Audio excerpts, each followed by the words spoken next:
why do some people, have problem with that success?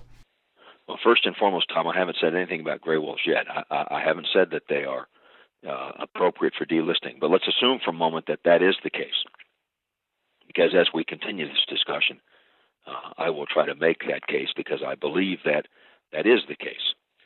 Now, some people are frustrated by gray wolves because as they become increasingly common, as they become delistable, they also have the potential to create more problems. Gray wolves are a very, very challenging species. I mean, the fact of the matter is, the gray wolf was subjected to a 350-year war. Go back to the late 1600s, early 1700s, and you can find evidence that we were waging a war against the gray wolf. We being European settlers for the most part, and that war lasted, for all intent and purposes, until the late 1950s.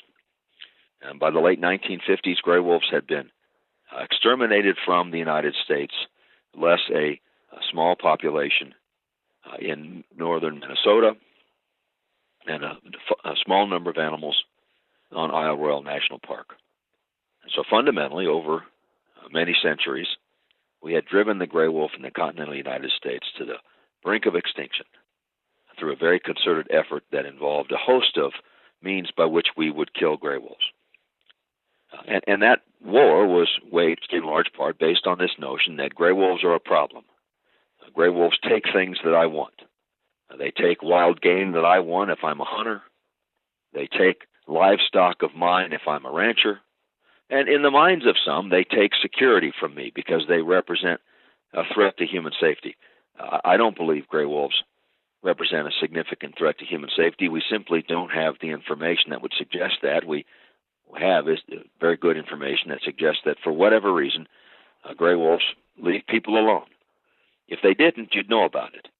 Because even though we drove gray wolves to the brink of extinction by the late 1950s, even at that time, throughout Canada, throughout Alaska, throughout parts of Europe, on Isle Royale National Park, where lots of visitors go every year, there's still lots of gray wolves, living in close proximity to people.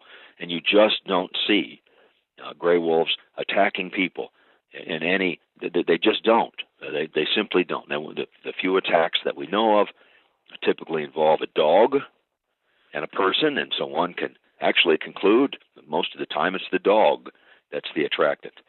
In contrast, cougars, black bears, grizzly bears, all on occasion have attacked people with far more regularity than gray wolves. Can't explain why gray wolves see people differently, but they do.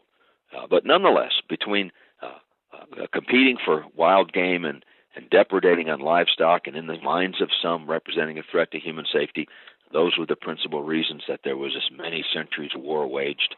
We drove gray wolves to the brink of extinction. The feelings of frustration over gray wolves haven't completely dissipated.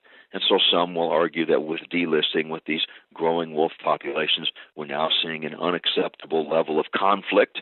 And because of that conflict, we have to respond by killing wolves. And that's why they stand in opposition to the restoration of wolf populations that will allow for the species to be removed from federal protections, to be removed from the list of threatened and endangered species under the Endangered Species Act.